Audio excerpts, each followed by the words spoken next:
Hello, One Great Earth. My name is Dan. Thank you for joining me on this stream. We'll be looking at thematically in the same theme as war. This from Al Jazeera, June 4th, 2024. Strong evidence that Ethiopia committed genocide in Tigray War. Report says Ethiopia and allies had intent to destroy Tigrayans as an ethnic group and calls for prosecution at ICJ. There is compelling evidence that Ethiopian forces committed genocidal acts during the Tigray War, a new report has concluded. Issued on Tuesday by the United States-based New Lines Institute, the 120-page draft quotes multiple widespread and credible independent reports that Ethiopia forces and their allies carried out acts constituting the crime of genocide during the conflict, which ran from 2020 to 2022. The authors call for Ethiopia to be brought before the International Court of Justice. The Tigray War erupted in November 2020 as a bid by the regional government for autonomy saw the Ethiopian military move into the northern region of the country. Thousands died in the two-year conflict, which formally came to an end in November 2022. Both sides accused each other of atrocities, including massacres, rape, and arbitrary detentions, but each strenuously denied responsibility for abuses. In a report issued last September, the United Nations said war crimes and crimes against humanity were still being committed nearly a year after government and Tigrayan regional forces agreed to end the fighting. The New Lines Institute report that now states that there is sufficient evidence that Ethiopia engaged in actions violating the Genocide Convention, including the targeting of civilians with mass killings and starvation tactics. It says the Ethiopian National Defense Force, ENDF, alongside the allied Eritrean Defense Forces, EDF, and assorted regional militia possess the intent to destroy Tigrayans as an ethnic group. At least 4 acts constituting the crime of genocide are noted in the report: killing Tigrayans, causing serious bodily or mental harm, deliberately inflicting conditions of life upon Tigrayans calculated to bring about their destruction, imposing measures intended to prevent births among Tigrayans. Additionally, the finger is pointed at social media posts by certain individuals that constitute public incitement to genocide. Ethiopia, which has accused of seeking to prevent international scrutiny, has repeatedly denied that its forces carried out war crimes during the conflict. Eritrea has claimed such accusations against it are defamatory. However, the new report, which took 2 years to compile and features the contribution of dozens of legal experts, backs up the findings of the UN by stating that there is a reasonable basis to believe that the countries are responsible for war crimes and/or crimes against humanity. In conclusion, the authors call on the international community to put pressure on Ethiopia via bilateral relations, as well as bringing the country before the International Court of Justice, the ICJ. That is a recent update regarding claims against Ethiopia committing massacres and genocide in Tigray during the conflict in November 2020 and November 2022. As of 2023, 122,000 people are as thought to have perished in the bloodshed. 122,000 lives. We're seeing a takeoff of violence in Sudan, in Khartoum. It's escalating in so many different areas, but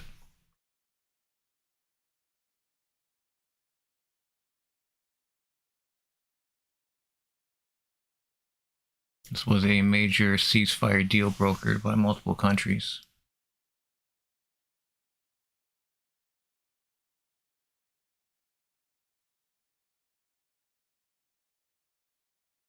From The Guardian, battlefield deaths from global conflicts hit 30-year high, study finds. Since 2021, the overall number of deaths, including of civilians, has risen to the highest level in 3 decades, Peace Research Institute Oslo reports. Deaths from civil conflicts and battles across the world over the past 3 years have risen to the highest level in 3 decades, according to a new report.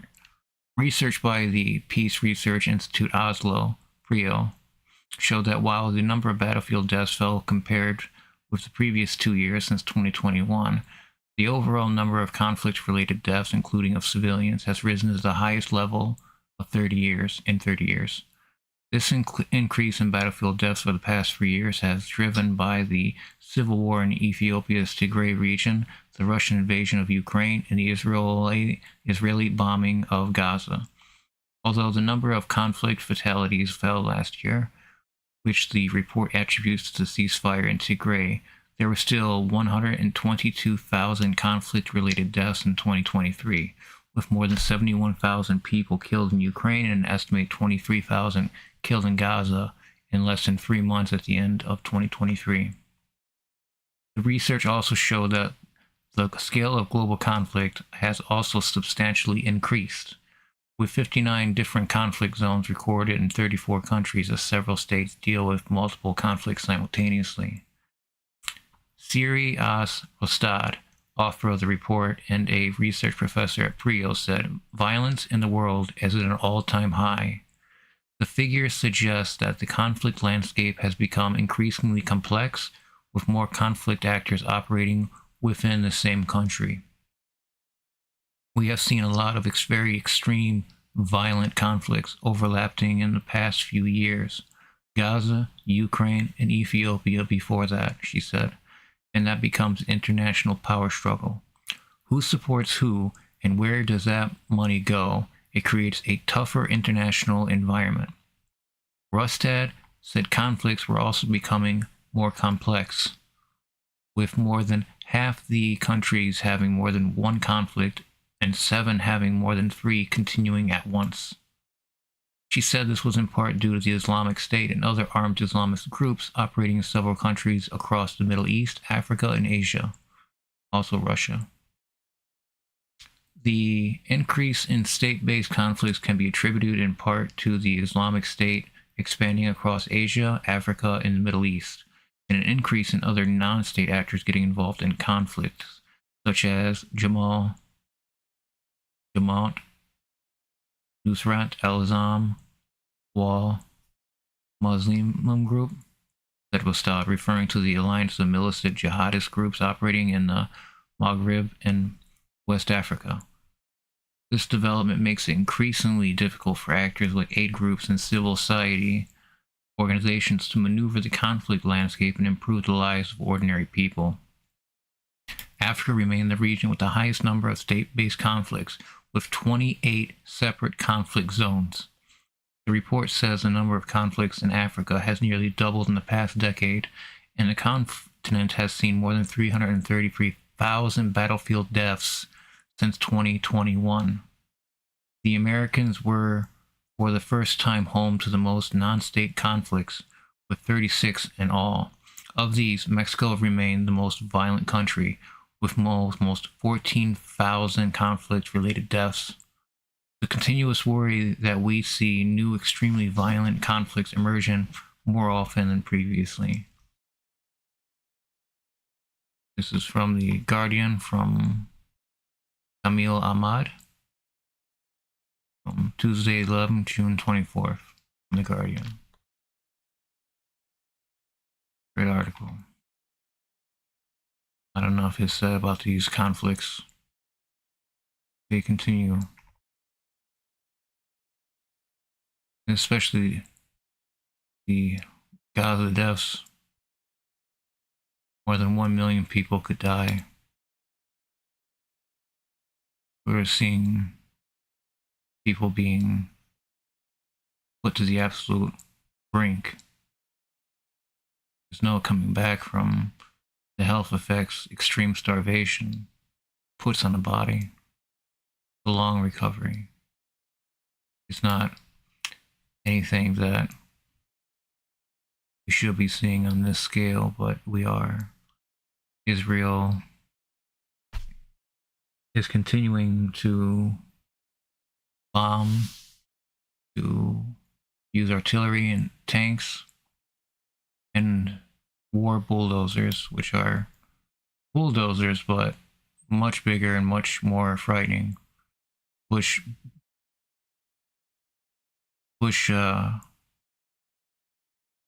remains of buildings in the piles so they can have a clear path to drive.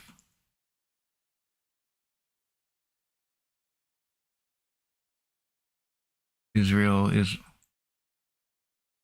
launching a multi-front war with Iran, Lebanon, and Hamas, and Palestinians, you could say, because it's not just the Palestinians in Gaza that are suffering. There are so many Palestinians in the West Bank that could not get home to Gaza because of the war. Tens of thousands of Palestinians are cut off and stuck in the West Bank, enduring just the worst treatment. Because they probably worked in the West Bank and lived in Gaza, so they're not able to go home, and everybody they know is probably dead. Or they just don't know because there's no communication. Now, Israel has been fighting this multi-front war. Iran recently had a large counterattack to Israel. As they say, it's due to their war in Gaza, their war on the Arab life, community, culture. A lot is being said about what Israel is doing, and what matters the most is innocent civilians and children not being killed and harmed at a regular interval. These countries don't want to put a break on the violence. They don't want to put down a line as soon as there is a target. That's the target. Green light. Even if there's a family involved. And when you start putting white phosphorus munitions into this picture, you start painting a very, very savage, very intimidating picture. Because white phosphorus doesn't just scar, burn, cause fires, and destroy property, destroy buildings. It leaves a lasting ecology effect. Burns the ground, gets down into the water. It burns for a lot longer than that just immediate flash, because the stuff can burn just by touching it. This stuff gets on a house and a building, and it just engulfed in flames. Person, a body, you would not want this stuff to get flicked at you, let alone have an explosion in the air, send all this stuff spiraling at you and people you know because of where you live. White phosphorus attacks on Lebanon harming people and ecosystem. More than 92,600 people have been displaced from their villages in South Lebanon by the attacks, according to the IOM.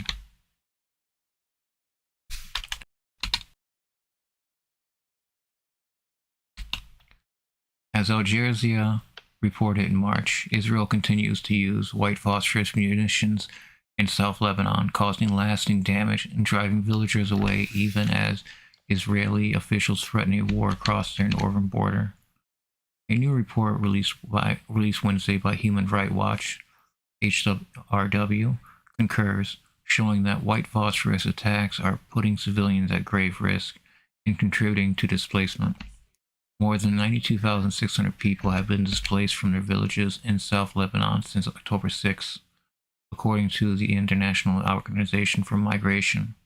Israel's use of airburst white phosphorus munitions in populated areas indiscriminately harms civilians has led to many to leave their homes.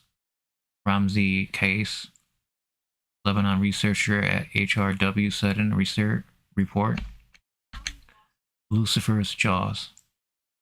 In their investigation, HRW also verified the use of white phosphorus munitions by the Israeli military in at least 17 municipalities across South Lebanon since October 2023, when Israel's war on Gaza began.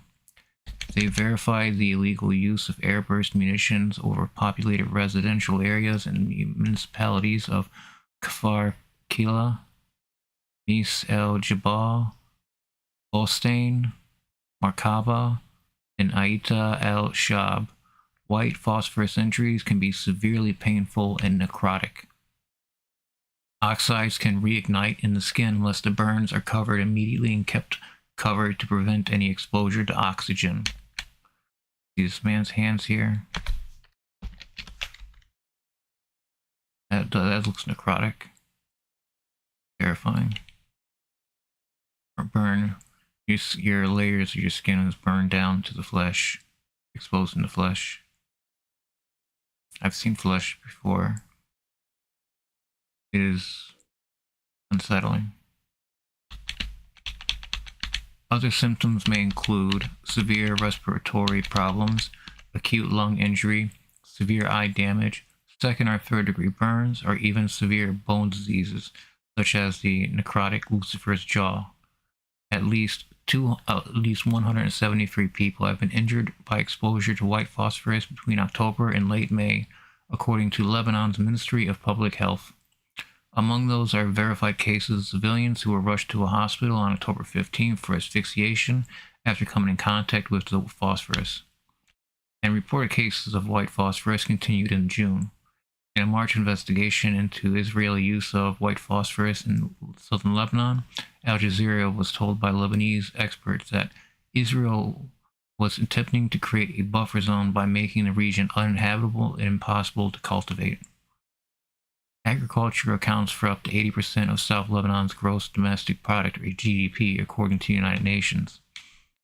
Al Jazeera's investigation found that Israel had dropped 117 phosphoric bombs on southern Lebanon, striking at least 32 towns and villages between October and March. The impacted area spanned nearly the entirety of Lebanon's 100-kilometer southern border. Israel's repeated use of white phosphorus has drawn the ire of international rights organizations. On March 19th, Oxfam and HRW called on the Biden administration to immediately suspend arms transfer to Israel. Loopholes on white phosphorus. The documented use of white phosphorus has renewed calls from rights organizations to close the loopholes that it used in populated areas.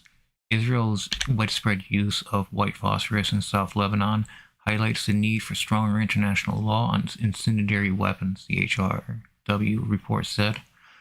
The Human Rights Watch report urged Lebanon to file a declaration with the International Criminal Court, ICC, to enable an investigation and prosecution of grave international crimes on Lebanese territories since October 2023. Neither Lebanon nor Israel are members of the ICC. The court would need a formal declaration from one of the parties to investigate. Lebanon recently walked back an earlier statement that it would give the ICC jurisdiction to investigate Israeli war crimes on its territory post-October 7th. Lebanon's caretaker government voted in April for the Ministry of Foreign Affairs to file such a declaration of jurisdiction. When the decision was withdrawn, some analysts speculated that Lebanese parties feared an ICC investigation might also hold them liable. Israel has a history of using white phosphorus in Lebanon, lending credence to the buffer zone theory, according to observers. The Israeli army targeted civilians with white phosphorus in the 1982 invasion, and since October 7, there has been a lot of white phosphorus used on forest, plantations, olive and fruit trees. Muhammad Hussein, head of South Lebanon's Agricultural Union, told Al Jazeera in March.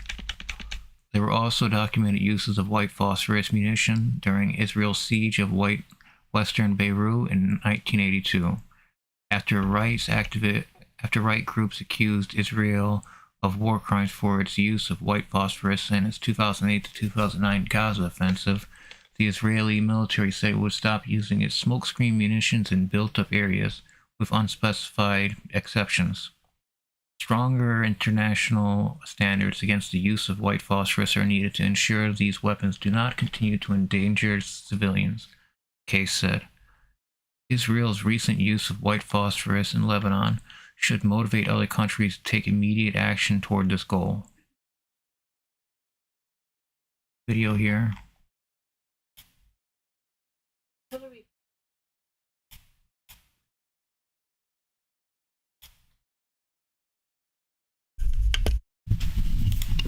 Artillery-fired white phosphorus, a weapon used by the Israeli military in cross-border fire with the Lebanese armed group Hezbollah that's now in its 7th week. Hostilities have been mainly confined to military targets a few kilometers on each side of the border. But rights groups have documented the use of white phosphorus in populated areas, which is illegal under international law. Our team has gathered compelling evidence that indicates the Israeli army's use of white phosphorus in 4 incidents in 3 different towns alongside the Lebanese southern borders. One of these attacks, which happened on the town of Tahira on 16 October, must be investigated as a war crime because it was an indiscriminate attack that injured at least 9 civilians. Farmers and herders are among the casualties in the conflict, which began after Hezbollah sought to relieve pressure on its ally Hamas in Gaza. They haven't been able to reach the grazing grounds because of the danger of strikes, and this is added pressure on a population suffering from a 4-year economic crisis. Businessman like Milad Eid explains to us how many are unable to benefit from the harvest season and that it will take years, if not decades, to recover.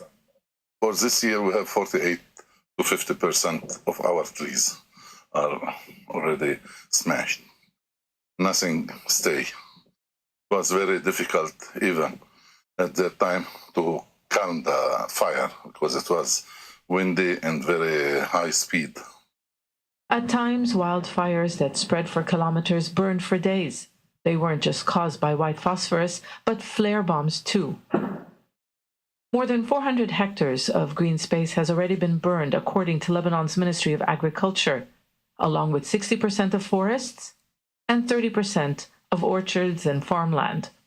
And 47,000 olive trees have been destroyed, some of which were centuries old. The burning of bushes adjacent to the border is also a military tactic. As you can see behind me, there are several kilometers of territory covered by trees. The Israeli army does not want Hezbollah to hide in those areas to mount attacks or ambushes against its forces.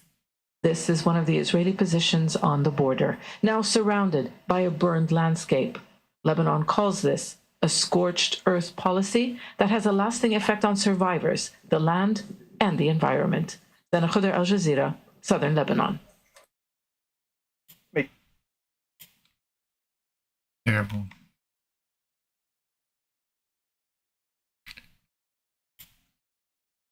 More than 400 hectares of green space has already been burned, according to Lebanon's Ministry of Agriculture. 7,000. How many trees? These trees are centuries old. 47,000 olive trees. And 47,000 olive trees have been destroyed, some of which were centuries old. This right here is such an alarming war crime. This is ecocide. This is a crime against man, a crime against nature, a crime against production. Olive trees, 47,000. Think this won't have some kind of lasting effect on the market? 47,000 olive trees, you just don't get that back. You don't just get back 300-year-old trees that are fruiting. They're gone. Israel was responsible for the elimination of these trees for the use of white phosphorus munitions. Just absolutely an unreal number. How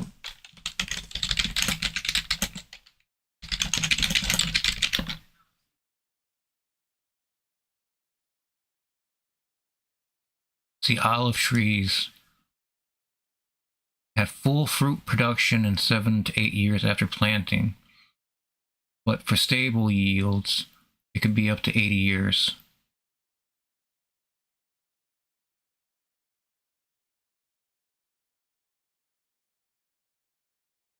So getting rid of these plants off the face of the planet was harmful to all of humanity, not just Gaza, not just people in Lebanon, not just people of Iran.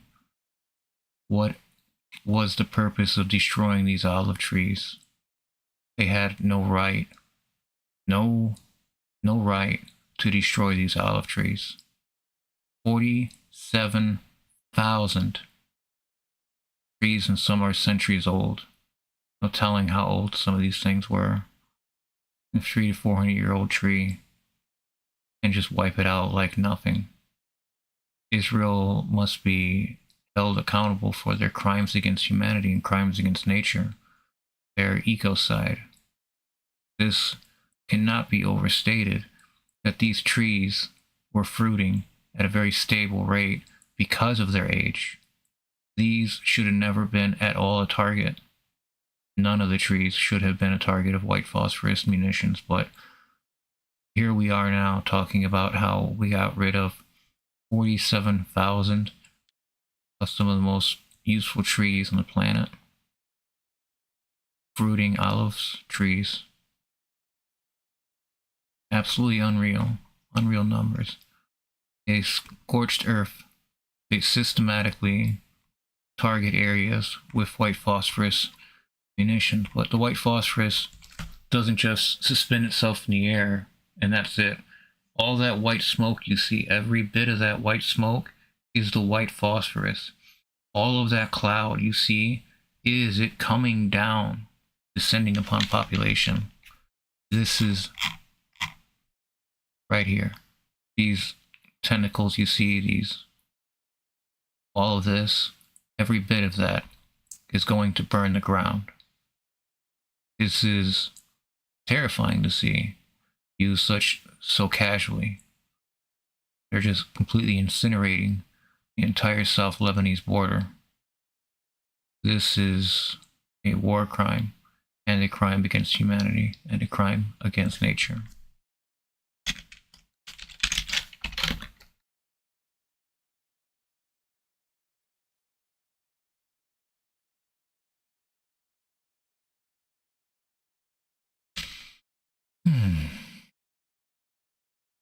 I thank you for joining me in this stream. If you haven't already, please like the stream, subscribe to the channel. It helps me out immensely and keeps me motivated. I would very much so like to hit 6,500 subscribers before the week. It's an arbitrary goal, no reason besides just this is my birthday, and it would be cool. It'd be just an arbitrary goal to reach. Say, hey, I hit 6,500 subscribers. Maybe someday I'd be saying that about a lot more, maybe 10,000 subscribers. It's been fun. And trying to do this on a regular basis can be challenging. It's not exactly only just reading off a few articles and that's it. No, I really put myself in these positions, put myself in these articles, put myself in the roles of these people and try to think, why? What will stop it? What could stop it? Children are suffering greatly across 3 continents.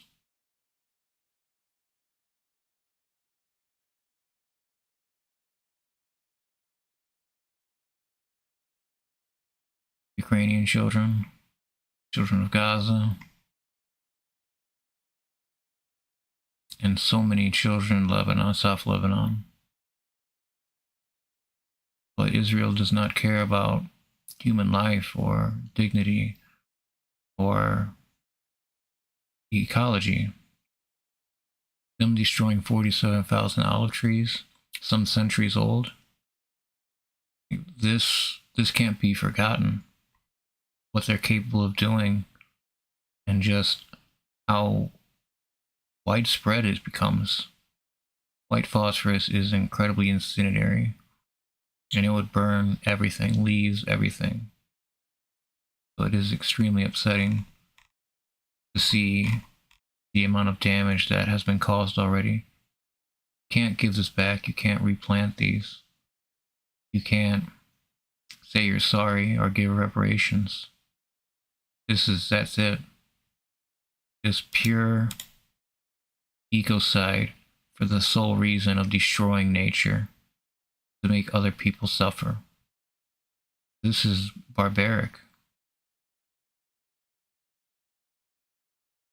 And the only country I know other than Israel that is using white phosphorus munitions is Russia. Very famously, the Wagner group using white phosphorus all over the place, just trying to drive out Ukrainian military from buildings. Just remember seeing the fires that would be committed to buildings as a result of being a direct hit white phosphorus. It would blast them at low altitudes, lower than, because Israel is trying to get a wide spread of the entire land. It isn't just trying to focus this white munitions popping shell on this region, this area here with these people. No, like Russia was setting these things off like at building height levels. So immediately everything would just be incinerated.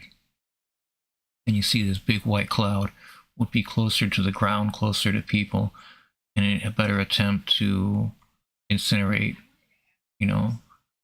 everything you're wearing. We're a carbon-based life form.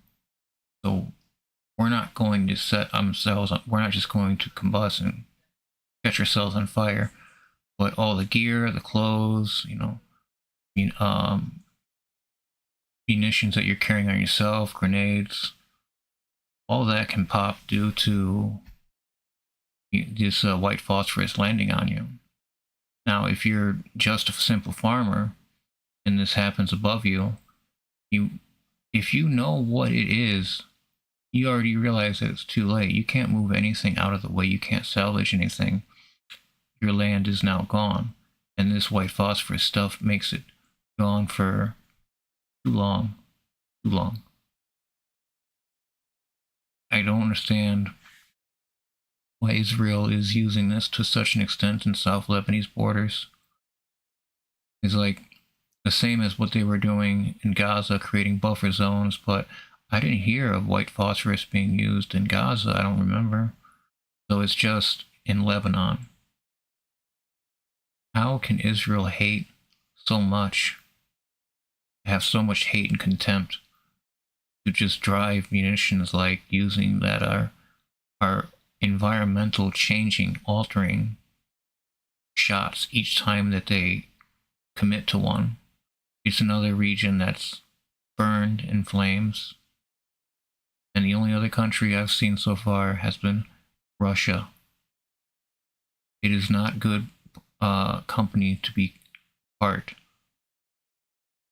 Russia and Israel using this highly banned munitions in such great numbers too. It isn't just that they're popping them off once in a while. You can see in this image right here, there's probably half a dozen at least in that image alone. It's sick, and when you use this munition, you know that everybody around it is going to suffer greatly, and that's the only reason to do this. It isn't to drive people back. What drives them back is being burned. What drives them back is the incineration of their vehicles. This stuff is burning white hot, and it gets on everything. It burns everything. Because no matter what the burning point of fabric or metals, aluminum. You have cloth, clothes. You have a lot of different kinds of buildings and structures on a farm, and this would just go through all of it. Israel is fighting a war across all its borders now, including within its own borders. Where does this end? At what point does Israel stop bombing Lebanon and free Palestine and free the people in West Bank? What will it take? I don't think Israel would ever, for any reason, ever do any of those things. They're going to continue attacking South Lebanon and such just terrifying numbers of white phosphorus. 47,000 olive trees that are centuries old have been destroyed by Israel. This is going to be looked back by scholars, by schools, the just educational system, that Israel committed unspeakable amounts of ecocide in a time of climate crisis when there weren't enough trees to pull in carbon. There weren't enough leaves on trees to catch the rays. Israel struck nature first. And now with 47,000 of these magnificent trees off the face of the earth, we'll never get them back. If you ever wanted to go to the olive trees in South Lebanon, they're not there. They're destroyed because they believe that terrorists will use the underbrush, will go underneath. Israel is absolutely paranoid, not being able to see every instance of every area. They're going to say that people are using the under trees to plan ambushes. Now they're tunnels. They just really feast on that ignorance, that the unknown of the known. What could be possible that there were just farmer trees? There were olive trees for farmers. That they weren't being used for terrorism. But there's no talking. There's no discussion. There's 47,000 ancient trees destroyed. Israel is at fault. Regardless of the reason why Israel would say that they committed these acts, this is a very premeditated series of attacks that eliminated 47,000 ancient trees off the planet. Israel is not on the right side of history here. Israel is not on the right side of the planet. It is not on the right side of humanity. It is nothing short of insane decisions made by an insane country. A triple war cabinet led by an insane man, where Gantz just quit, leaving it into a two-man war cabinet. Netanyahu, for what people are, anytime, it's always on the opposite ends of the spectrum. When I look at videos of what's happening in Israel, it's either people celebrating the deaths of the people in Gaza. Oh, never mind. I digress. It's just, it just seems to be a celebration of combat, a celebration of death and your enemies. Why do you have so many enemies? Where did you pick up so many enemies? And why are you using weapons against them like this, like white phosphorus, to destroy 47,000 olive trees? Now, olive trees can take up to 100 years to fully mature into a stable fruit-giving plant. And they just were eliminated without a thought, without care, because the insane paranoia of that there could be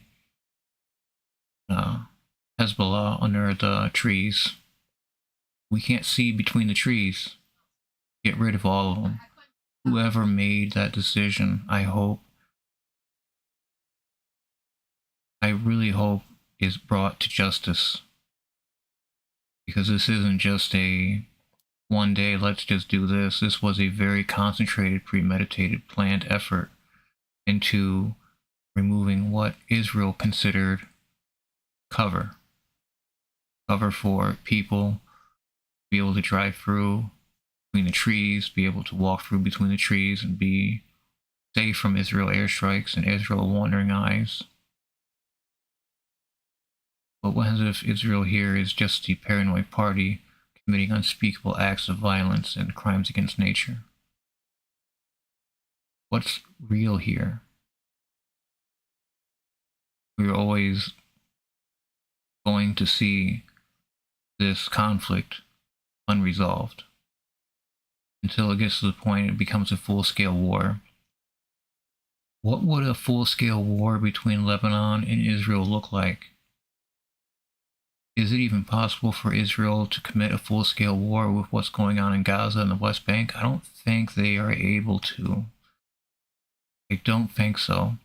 Their incursions in Gaza have been strange. And every time that they're under fire, they call for airstrikes, killing dozens of people at a time. With the recent 247 Palestinians and probably 150 people that were injured, 247 Palestinians were killed, rescuing 4 hostages.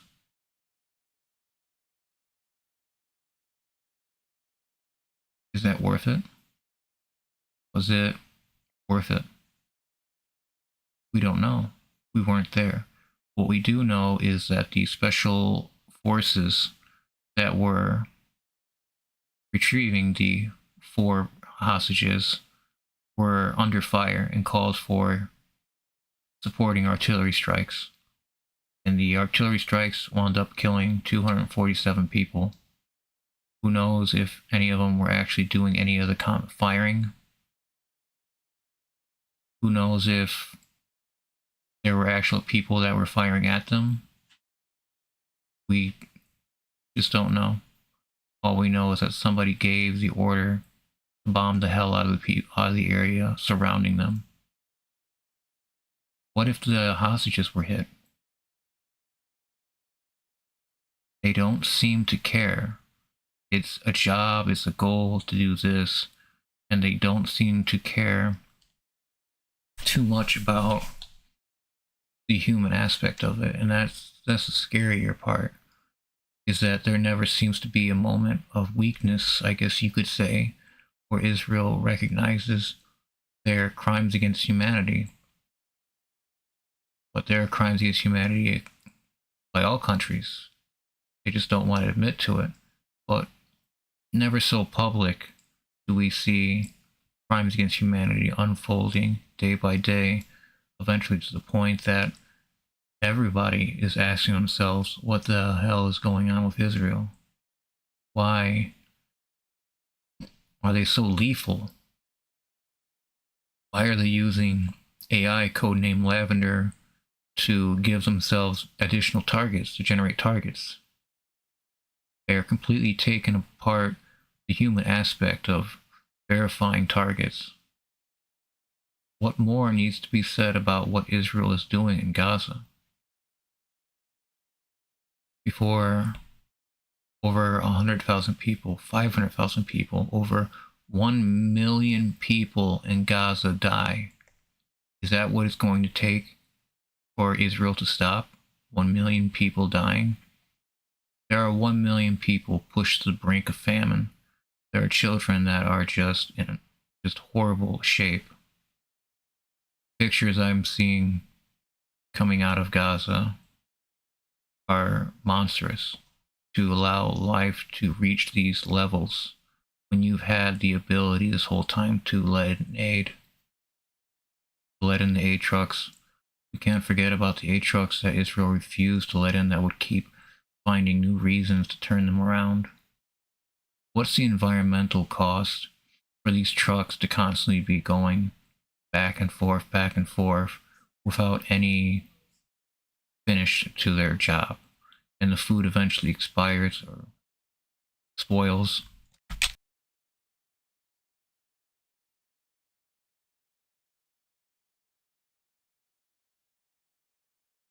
Excuse me. It's war crimes on all sides, I guess. But just one side is using white phosphorus and destroyed 47,000 olive trees that were centuries old. Do not forget. We can't forget. Because this is something that humanity can't get back as a whole. Regardless of what happens tomorrow or next year with Israel, this is an unspeakable act of violence that you don't hear too often. Like 47,000 of some of the most productive, oldest trees on the planet were destroyed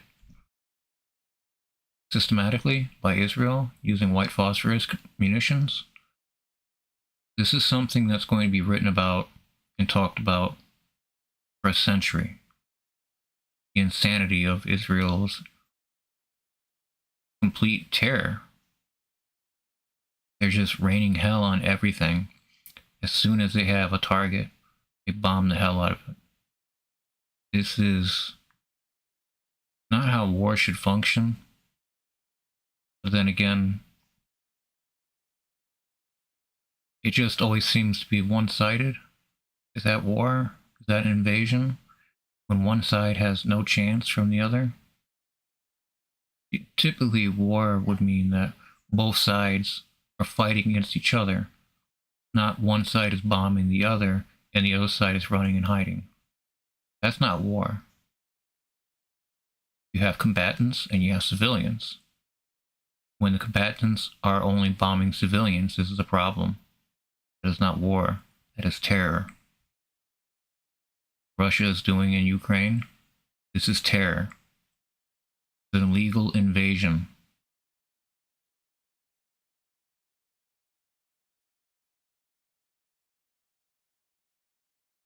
An invasion that Ukraine gave up their nuclear armaments in the 90s so that Russia would not invade them. But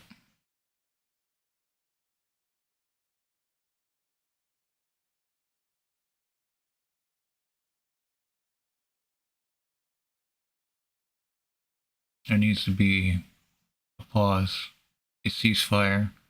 People need to be able to breathe before hundreds of thousands of Palestinians die unnecessarily as they're just round up and forced to walk their own trail of tears from Rafah to wherever else they think is safe. Over 600,000 people have left Rafah. Rafah is a population of 275,000 people, and it grew quickly in February to 1.5 million people.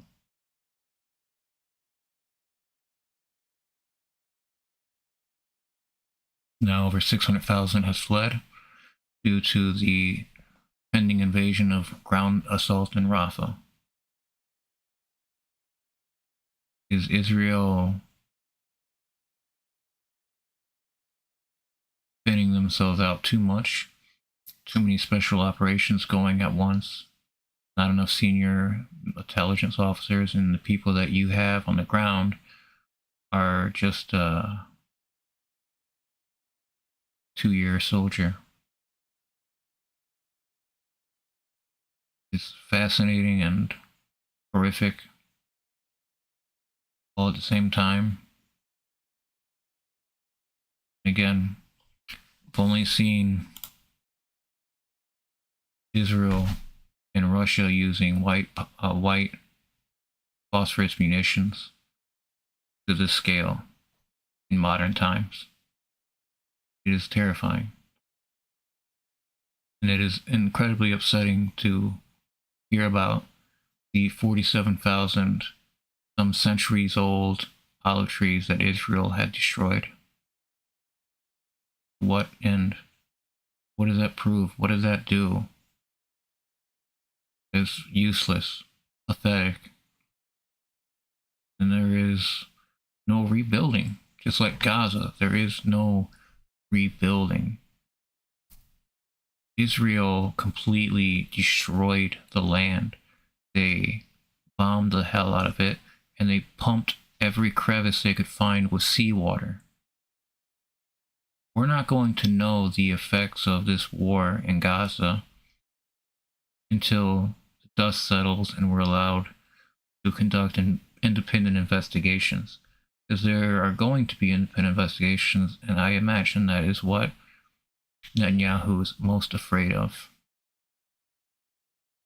Most afraid of being investigated for crimes against humanity and war crimes, as he completely doubled down, tripled down, quadrupled down on the war in Gaza, leaving tens of thousands of people stranded in the West Bank. This doesn't end here, and more entities are going to become radicalized by Israel. This is a snake eating its own tail. What more did Israel do to harm the planet, environment, society, humanity as a whole? They removed culture, olive trees, 47,000 destroyed. They have no care of history, of personhood, of autonomy. They don't care. They're allowed to attack without care. They're allowed to attack without as much as worrying about the aftermath. That to me is where the real rage stems from. Is Israel gets a lot of support still, regardless of its cruelty, absolute cruelty, using white phosphorus on forests, plantations, olive and fruit trees, some trees that were hundreds of years old. There is nothing Israel can do in regards to this conflict any longer that would surprise me. Using nuclear bomb? That would probably be surprising. I don't think it'll happen. But Israel is using all of its means at their disposal to fight in Gaza, fight a war in Gaza on Hamas. Except they don't know, nobody knows what Hamas really is. What is it made of? Is Hamas only made up of Palestinians? I don't know. I don't think that is known. I think military intelligence would say that it's made up of different ethnic backgrounds. But is it just people that live in Gaza? That hasn't been answered as far as I recall. So if Israel is punishing Palestinians, the sole purpose of Hamas is Palestinian only, that would make sense. But if it comes out intelligence that Israel knew that Hamas is made up of completely different people from different backgrounds, different countries, this is not going to end well. Soon as Israel pulls out, if they ever pull out, because they are literally just wiping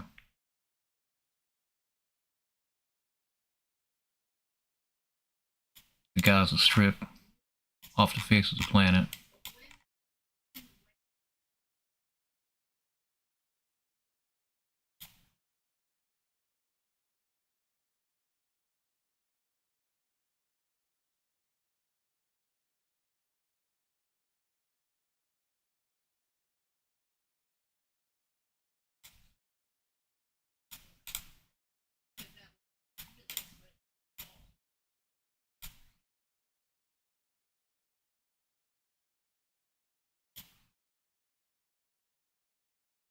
There's just so many buildings that are destroyed, flattened, ground razed, bulldozed, and there are people still in the rubble. Israel is not searching for people in the rubble. Israel is not doing anything beneficial for humankind, which would be, okay, these buildings were destroyed, let's just bulldoze them instead of searching through them for remains or survivors. They don't want survivors. It's repugnant and disgusting.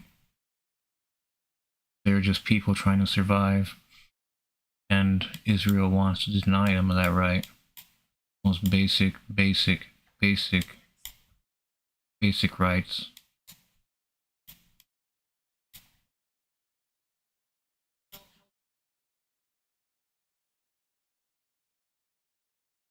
See how Israel use these tanks, come out here, take this road over down here, south of Khan Yunis. They're going to take over the Egyptian border, Rafah, as they have already. Nobody wants to take Palestinian refugees because they know that Israel would come after them next for having Palestinians in their country. Now, is it Palestinians only or Hamas? Is only Hamas made up of Palestinians? I don't know. But if Israel knew the answer to that and still committed this war, and it turns out that a lot of different ethnic backgrounds, people from different parts of the world, from the Arab world, are part of Hamas, Israel is damned. That would probably be the most damning intelligence that would be revealed, is that they knew that Palestinians don't make up entirely of Hamas, so they didn't needlessly need to bomb them for over 36,000 deaths. Over 15,000 children have been killed. This is not a war any longer, but a large killing field.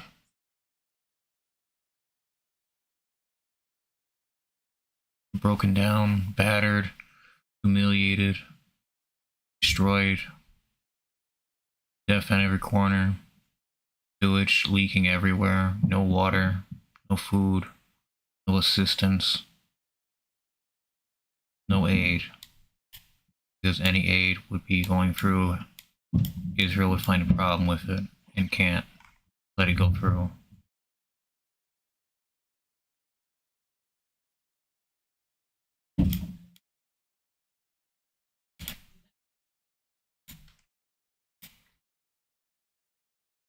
Horror show, and we don't know where or how this is going to end. But with the recent political shakeups in Israel, they are spreading themselves too thin, and who knows that in another 6 months where things going to be. There's just one thing needs to be addressed, and that's why Israel felt it necessary to destroy 47,000 of some of the oldest trees, most productive trees on the planet. It's unspeakable.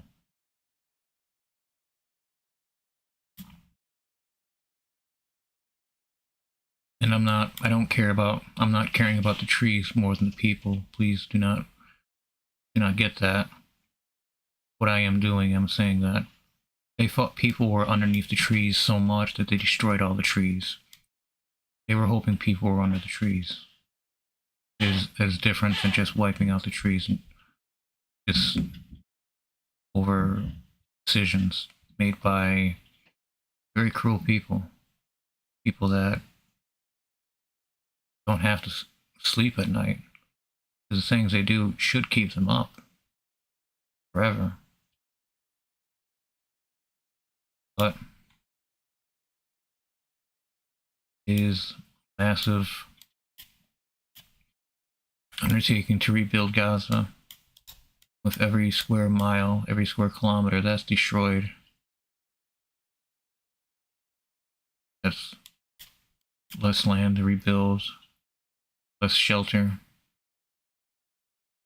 What happens in a time when the season changes and people are still outside in the way they are now, in tents, water everywhere, freezing. These people are on a clock, and it's not looking good.